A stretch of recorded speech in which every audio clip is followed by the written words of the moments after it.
Last one for the morning. I wanted to squeeze in a few clips before I go in for a minor procedure.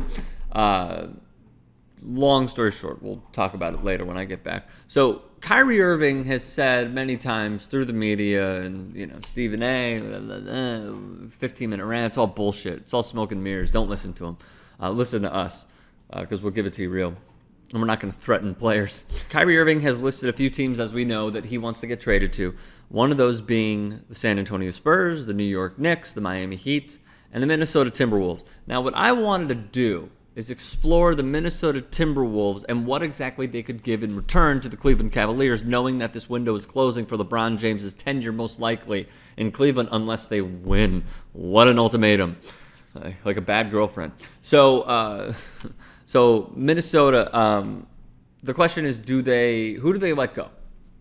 They have a star player and a player on the up who averaged about 23.4, 23.6 points per game, and Andrew Wiggins, who could flat out get buckets. Needs to improve the three, but can flat out get buckets. He has to be in the deal, in my opinion, for Cleveland to trade Kyrie Irving. Because, again, Kyrie Irving, under team control for 2 years, doesn't have a no-trade clause. So, by the way, him saying these teams, it's like, dude, you have no say. Like, we appreciate what you've done.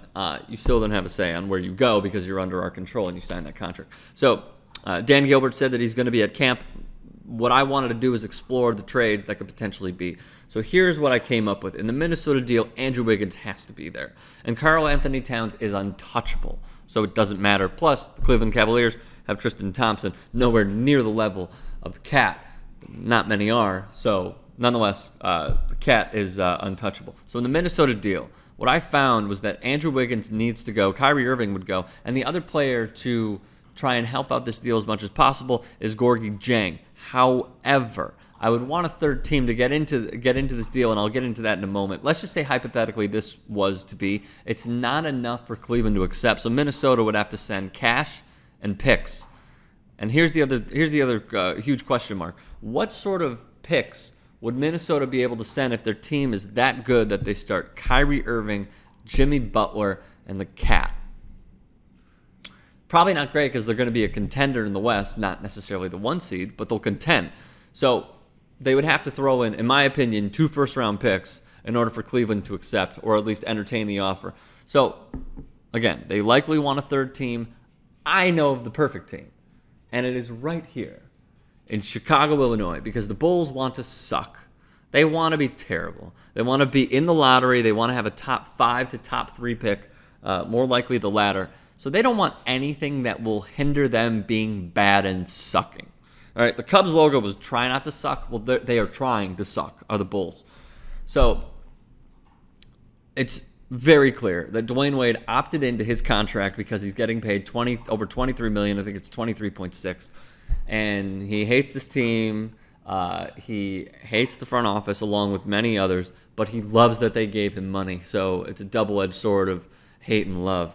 So what I think would be best is getting part of the Banana Boat crew back together in Cleveland so the Bulls would trade Jimmy Butler. They would trade Dwayne Wade to the Cleveland Cavaliers, okay?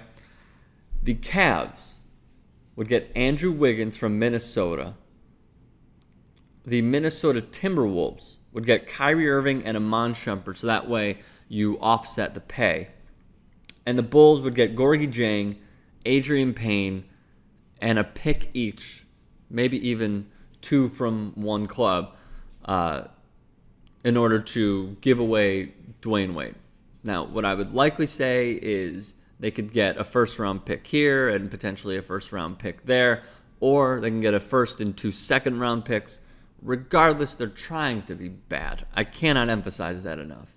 They do not want to do anything, again, that will make them look like a okay basketball team. So the starting 5 for these teams, for Cleveland, it would be Derrick Rose, Andrew Wiggins, LeBron James, Kevin Love, Tristan Thompson, and then you bring Dwayne Wade off the bench. Perfect scenario because they need guys who are not only tall and lengthy, but can guard multiple positions. Andrew Wiggins can do that. Dwayne Wade, you reserve him for off the bench for a second team. And then you could also play him with LeBron here and there.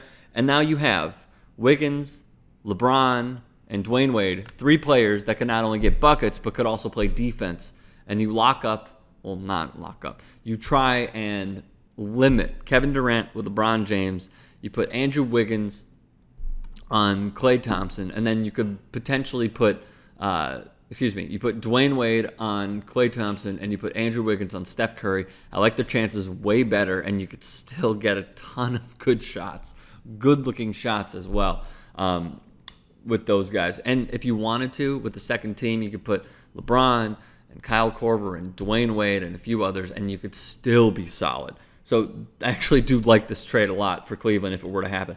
For Minnesota, Kyrie Irving, Iman Shumpert, Jimmy Butler, Taj Gibson, and the Cat. Good, even though you gave up Andrew Wiggins, but you still have Kyrie Irving for team control, under team control for 2 years, and the Bulls suck. So, could it happen? If the Cleveland Cavaliers were to call the Minnesota Timberwolves, does Andrew Wiggins have to be in the deal? I say yes. What do you say? Get at me in the comments section below. Follow me on Twitter, @RickStrom, and subscribe to 2x2 Sports.